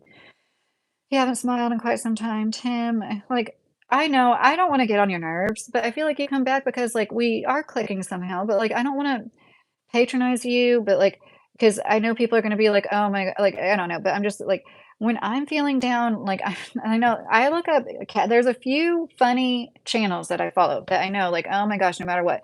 I was in a really dark place not long ago. I cried myself home from work a lot this past week because I'm close to pointing out at my job and, like, my bosses came and I'm like, "What's going on?" And, like, "Is there anything that happened? Like, is there anything we can do?" Their boss came and talked to me and was like, We'd hate to lose you. Like, is there anything that happened?" And I'm just like, "I just can't. I have health issues and, like, upping the production numbers, I'm struggling." And it's like, it's not anything anybody did. It's me and my health issues, like, catching up to me like always. And it's just like, oh my gosh, like, my coworkers coming and telling me they're gonna miss me and stuff and, like, making me so sad because this is, like, such great benefits. If I lose this job, I'm gonna be so mad at myself. And I look up Merv the cat. This freaking talking Siamese cat, he really seriously, like, grumbles, it sounds like he's talking words, and, like, I'm not trying to be dramatic, but, like, Merv saved me that night, and that was, like, just a few nights ago. And, like, the there has we have to have things, like I said before, like beauty, comedy, like, it carries us through life. Like, people have always had to laugh at shit, right? People have always had comedy. People have always had art and, like, beautiful things to look at and remind themselves of, like, the reasons why we're here and, like, with a good side of life. And, yeah, Merv the cat, if you haven't seen that talking Siamese cat, it is one of the funniest things. They have all these running jokes. He's obsessed it's a she. She's obsessed with this guy named Charles that comes and does lawn work. You have to watch it. She summons Bagagua. See, like, one time I saw this video where this person had a monkey in a backpack, like, with a little window so the monkey could see out, and there was a girl that worked at a store, and she, like, goes, "Oh my gosh, is that a monkey? That's a monkey in a backpack," and she's, like, flipping out and, like, jumping up, and she's, "Oh my gosh," and, like, every single comment was like, "Oh, it's so great to see somebody this joyful. It's so great to see, like, an adult." She was a young adult, but it's so great to see an older person, like, get all bubbly and stuff. I love this. Well, as somebody who is that bubbly adult, sometimes, like, in real life, most people, like, think you're on something. People are like, "You're not sober. What are you on?" Or, make a joke like, "Can I have some of what you're having?" or whatever, like, "Are you okay?" And, like, when you really are bubbly and sincerely, like, happy and giddy, like, you know, it's like you literally, like, can't win. We all have to play the game, right, and act perfect, not cry on YouTube. If you lose your job, you'll still be fine. You don't have a choice when you're a parent. You'll make it work, SMM said. Yes, you're right. You're between me and my husband, especially, I'm grateful I have him to lean on. No, I don't have the Michelle P. waiver, Mr. Carey. My older kid used to, and he was kicked off of it after he became potty trained. He had it for a few years. It was such a blessing. Oh my gosh, it was such a blessing. This was 15 years ago. And then the caseworker comes over once a month. When we let them know he was potty trained, we got a letter in the mail, and it's like, and they give you an income. So people know, like, they pay you to be the caretaker of your kid. You can use that money for private. We used the money for private preschool for the first year. And then we had to pay extra on top of that. And then when I realized how much money the private preschool took, and we're also charging us like hundreds of dollars a month, I flipped my lid a little, honestly. I thought that that was bullshit. But it was the first preschool in our whole country to have an autism program for children in Louisville, which was great. Just happened to luckily live near it. And so he had great supports, speech, occupational, developmental interventionist, and then potty training. They sent us a letter. Oh, your IQ is too high for this now. He never had an IQ test. I don't even think he could have taken an IQ test at that point. But that's what happened. We didn't fight it. We decided to move to Florida at that point and report back after Merv the cat. Well, I sincerely hope like, I mean, it sounds like Tim, like, sincere depression too. I don't want to, like, diminish that. And I don't think I've I've had bouts of it, but I don't know if I've been, like, sincerely depressed as Tim seems to maybe be. Not to diagnose anybody because I'm not a medical professional. This is not medical advice. Yeah, Michelle P. Waver has a long, long 7-year waiting list. Back then, Mr. Carey, we got on it right away. He was in first steps for, like, a month and a half before he turned 3. We didn't like, they only have it until 3, and they rushed the evaluation, and then, yeah, I'm pretty sure it's by the age of 4. No, it was, like, right then because the private preschool, yeah, anyways. That was such a blessing, and I was a young parent, I didn't realize what a blessing that was, and then because of his issues, the middle son got some therapies. He wasn't diagnosed, but, I think he benefited, we because once you have a sibling who is on the spectrum, they will rush things a little bit more with the consequent subsequent children. But anyways, now it's just like, "Oh my gosh, you have to wait years," like, it's so sad, and in my opinion, it isn't greater awareness. That's part of it. Part of it is greater awareness, but there's a great increase in the actual incidences of nonverbal people, in my opinion. Maybe it's not maybe I shouldn't say great. I think there's an increase, and I understand they used to be kept away. We didn't see them. There's always been nonverbal people, and it really hurts knowing that there's always been people that were just shut away because they didn't communicate the same. And they can be some of the most beautiful and talented people. I am currently in Kentucky, James Smith, in South Central Kentucky. That's funny, Mr. Carey. That's around the time we moved to Florida. Or no, it was like 2014. The sun is bright. Don't stare at it directly. Thanks for the advice, Keel. I made videos about this guy, Severage. I bring him up a lot because it's like, I just feel like it's a part of a theme with my YouTube channel. I made videos about him years before I made videos about Titus Morris, and they're kind of the same ilk. They're like false prophets. They think they know it all. Severage is this guy that ate raw meat and promoted it as like the way everybody should eat.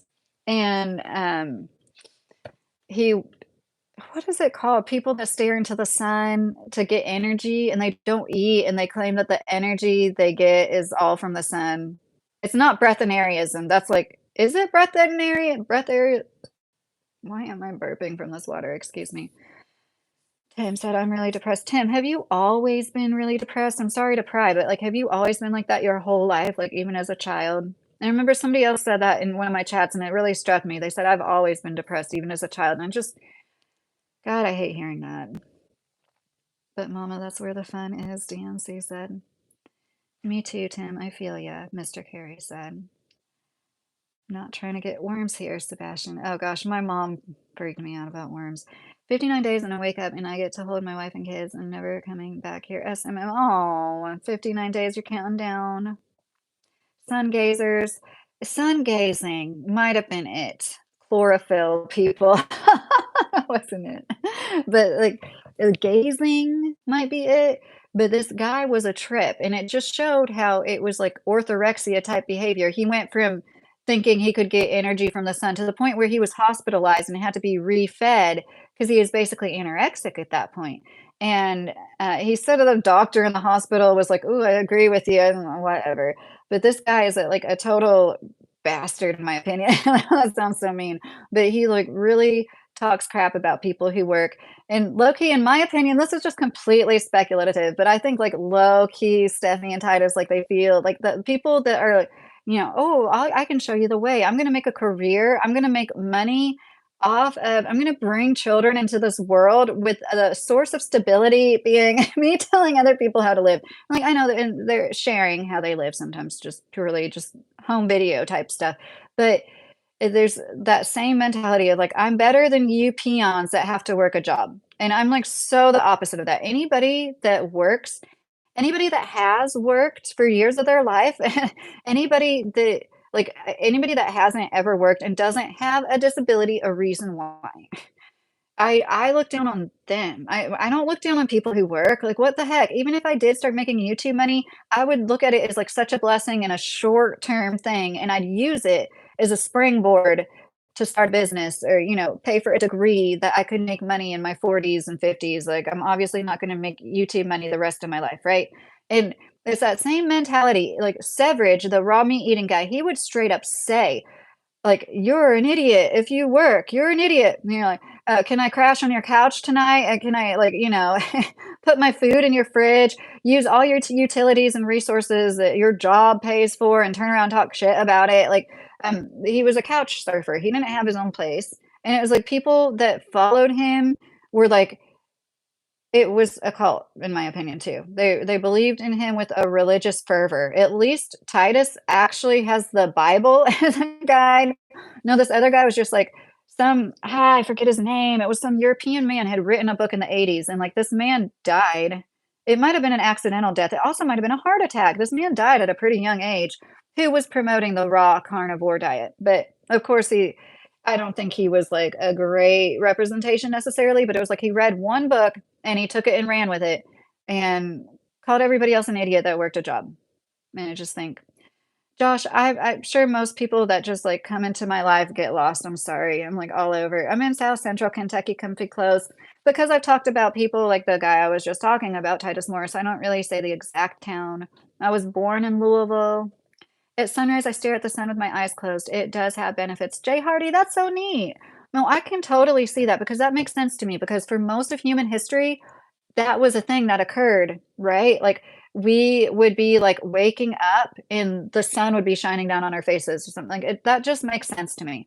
But we all know, like, we shouldn't be staring into the sun for hours as a source of sustenance. But I'm glad you brought that up because a lot of those things, there are tiny truths to them. That's why they're promoted. That's why some people find benefits and they're like, "Oh, I'm gonna spread the word and tell everybody about you stare into the sun, you feel better," you know?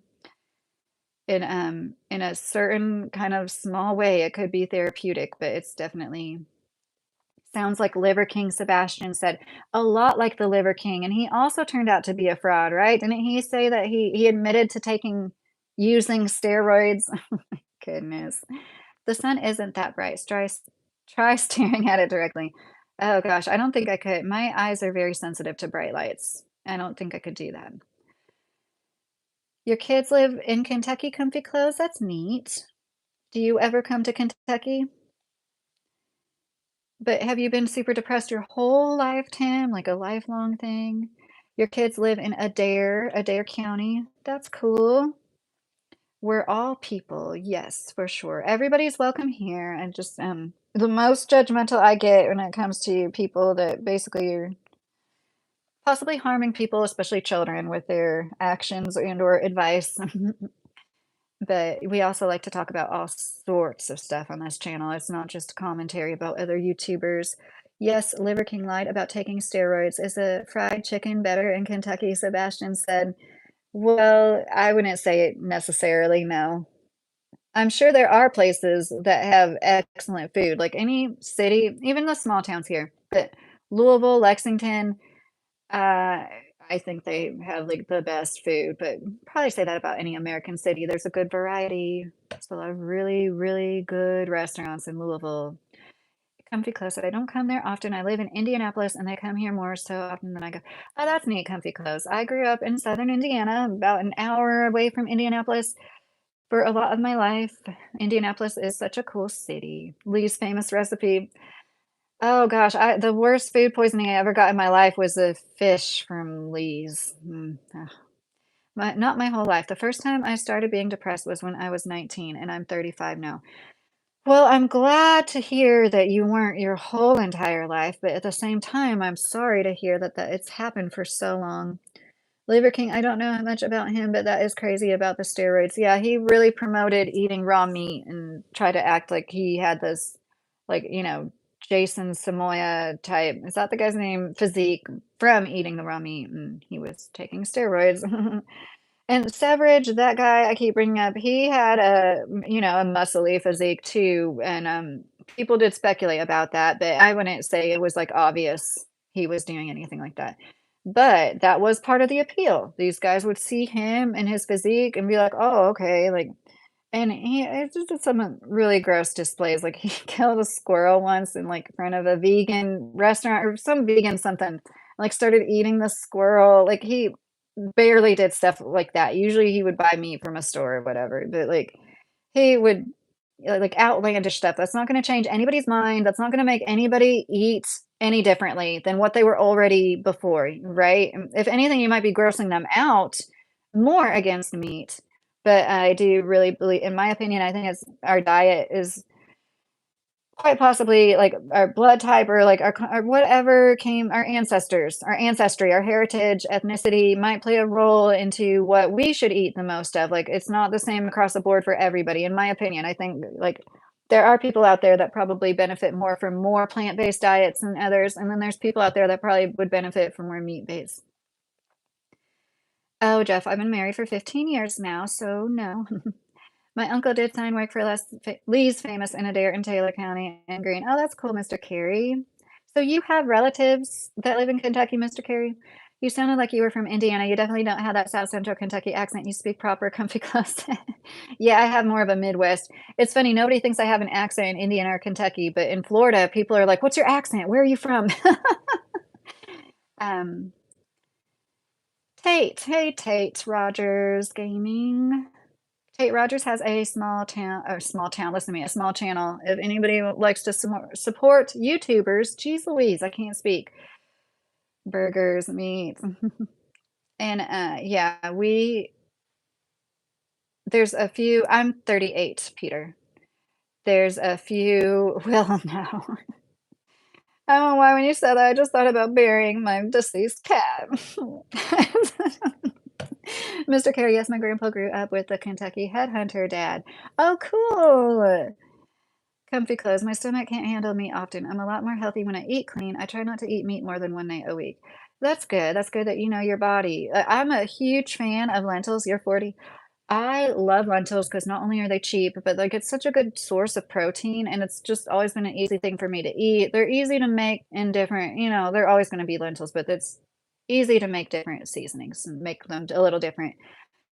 Sometimes eat them over rice, sometimes eat them with potatoes, sometimes just put, like, a ton of carrots or whatever to make it a little different, but I really love lentils. I haven't had any orange or red lentils for a while, I need to get some of those for a change, but it was so funny, somebody left, like, 4-pound bags of them. We have one of those, like, take what you need or leave what you can things at work where people leave food in, like, a pantry, and I saw 2 4-pound bags of lentils. I was like, "Oh my fucking god, that is amazing." I took 1, and then, like, I, like, waited a whole week to take the other.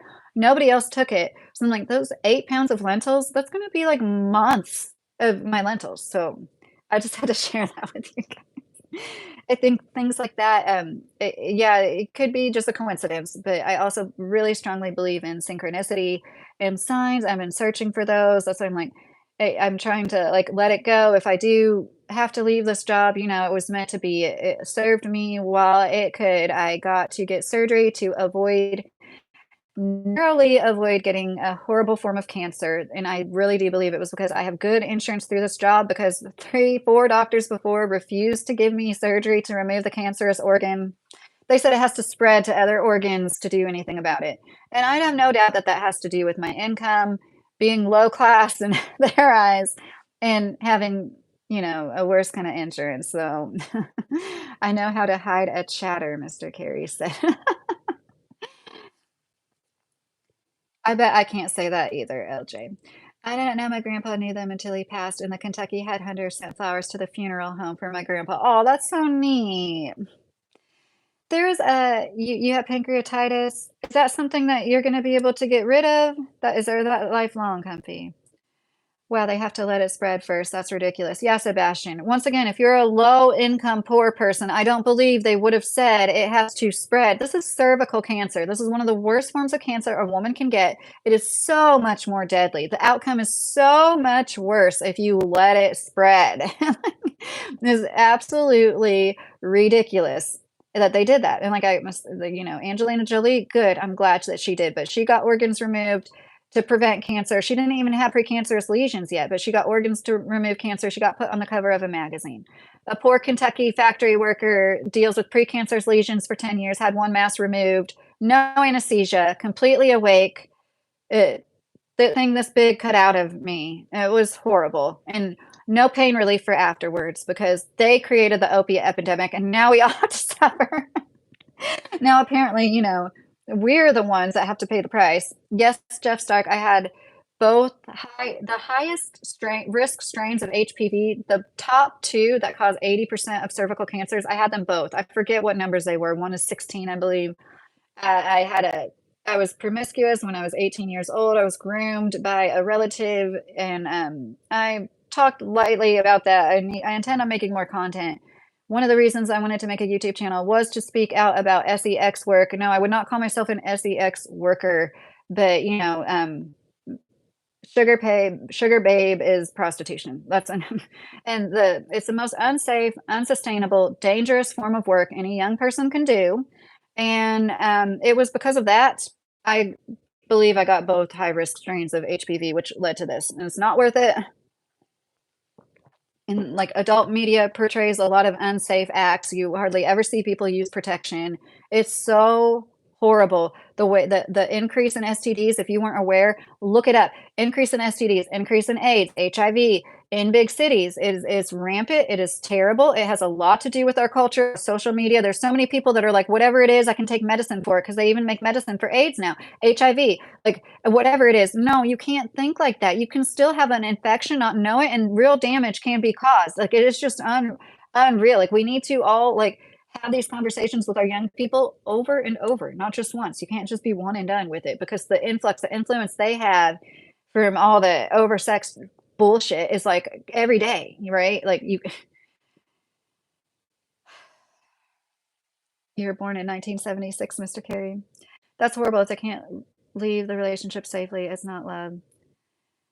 Jesus, now I feel like I gotta get checked. I'm paranoid now. I'm sorry, Sebastian. It probably wouldn't be a bad idea to get checked. Anybody out there that hasn't gotten an STD, I felt like getting checked and I feel like I'm pretty safe. But at the same time, I was like, it has been a while and you can have something and not have symptoms. A lot of us are under the impression that like you will show symptoms for sure, but that's not necessarily true. And, yeah, it's awful, like, they treat HPV like it's something you get by shaking hands, like, everybody gets it. Most people clear it, but everybody gets it. Well, we don't all have to get it. If we could, like, pull the reins in a little bit and, teach the future generations why they need to treat their bodies as the sacred things that they are instead of, like, just doing whatever makes you feel good because 20 years later, you might be dealing with a horrible health issue because of it. No few minutes of pleasure is worth that. And, but yeah, it's kind of embarrassing to talk about. It's one reason I will never show my husband. I will never show my kids. And like talking about embarrassing things from my past. At the same time, I want to be as genuine as possible because I know I'm not the only woman that's walked this path, the only woman born in the 80s that went through all the bullshit in the late 90s, early 2000s that I went through. And I've healed from it. And I feel like, well, it's an ongoing process. But for the most part, when I talk about it, it's like I'm talking about another person. And I don't mean that in a disassociative sort of way, like I have to disassociate to cope. I mean that in a genuine, I know I'm not her. I feel for her. I look at her like the lost 18-year-old child that she was, who was paying her own back childcare. I was paying all the bills in my household. My dad had I was paying all the bills, literally 100% of the bills, including my mother, the back child support my father owed her for me and my sister. And then so that's one reason when I found out the rules in 30 states are that if your parent needs help to pay for their medical bills, you can get sued. Your wages can get garnished. What? And I'm like, no, no, no, no, none of my money. I will sign everything over to my kids and my husband and not work, I'll be an independent contractor or whatever, like I am now through YouTube. I am never paying for that man for another day of his life. I already did it for a whole year of my life. When I was a child, I was going to college for 2 years. I was already in college, 16, 17 years old, college, full time, working full time. I was so burnt out. And yeah, it was like when you have somebody that you look up to the most telling you, like, look, like the attitude was, I should make a whole video about that. I'm sorry, I'm going a little bit too much into it. Sebastian, I don't know what I'm making in my first month since I've been monetized from YouTube. Every YouTuber has a different RPM, meaning how much they are paid per 1,000 views. I don't know how high it gets. Like, I guess it can get upwards of like $20, $50, I think, but on average, it's like 2 to 7. And mine usually says around 7, but I don't have I don't know. I will be transparent with you guys. And like I said, when I make monetized Titus videos, like we're doing something with that money. We're doing something good with that money. we're gonna have the first time, in my opinion, I could be wrong and I hope I'm wrong, but the first time that some Titus Morris content on YouTube has actually been used to actually help somebody other than Titus Morris. Well, in a way, that's a blessing, Tim, but I understand, like, if you're lonely, I'm sorry. Before I met my wife, I slept around before I got injured, like, a lot of females, I get lucky, I didn't get an STD, Mr. Carey said. Right, like, you are lucky if you get away unscathed, and there's a lot of people that are open about, coming down, having herpes and, like, how devastating that is to, like, oh my gosh, that must be so to know, like, you're gonna have these outbreaks for the rest of your life, and it's, like, because of men and women that are brave enough to share that with people, like, hopefully that will be part of what can help us steer in the better direction. And housefly. 1977, worked outside my whole life, framing, smoke, drink, 2 ex-wives, 7 kids, perfect health. I bet a lot of it had to do with working outside, huh? Hey, Jamie, it's good to see you again too. How are you doing? We're just chit-chatting now like usual. I'll probably get off of here rather soon. 27 years in March. Oh, Mr. Carey. So we haven't talked about this live. Nathan, no, HPV is a human papilloma virus. It's different. The herpes virus is what causes warts. But yeah, both of them, like once you have it, you have it. There's no getting rid of it. But HPV is tricky. You don't really know you have it unless you are a woman. There's no way to test for it as a man. Unless you're a woman, you go to get your annual pap smear and it shows up on it. Usually that's how you find it. There's no blood test or whatever. I'm glad you're doing good, J memes. My mom and dad tried from 1970 and 1976. Are you their only child, Mr. Carey? Hi, James. Hi, Easy. But yeah, I think a lot of people ate better, and you say you Jay Hardy, 1977, worked outside my whole life. Did you have a good diet? Would you say you had a good diet? There's just it's so sad. Like I find myself slipping into it too. I'm no better than anybody else. Like when I'm working, I eat so much more crap. Like, oh my gosh, I had McDonald's one night, and then the next night I had a spicy a chicken sandwich from Five Star. It's just like every single night I'm like, this is the last time I'm eating crap like this is like my main source of sustenance tonight. But it's a lot easier said than done when you're on the go, when everything available to you, and you see the way that other countries live, and like they're everywhere you go, there's like good, fresh, wholesome, healthy food because it really is your medicine. Only child, Mr. Carey, that's so neat. My mom's parents couldn't conceive for a long time, and then they had twins, a boy and a girl. The girl passed away, and the boy was my mom's dad, and she was, like, 45 too, and it's kinda neat. She was a midwife herself, so she helped bring a lot of babies into the world.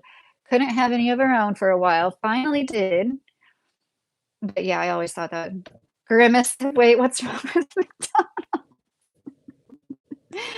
You renewed your vows on April 16th, 2010. That's sweet. I would like to do a vow renewal. I thought it'd be cool to do it for our 15th, but that was just this year. Now I'm like, maybe, hopefully, about 4.5 years from now, we'll have the means to have like a little something. We got married in our apartment.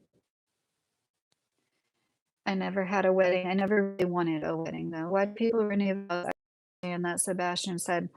I think it's just something that's nice to do for so long. It's just nice to have a little celebration to commemorate your union.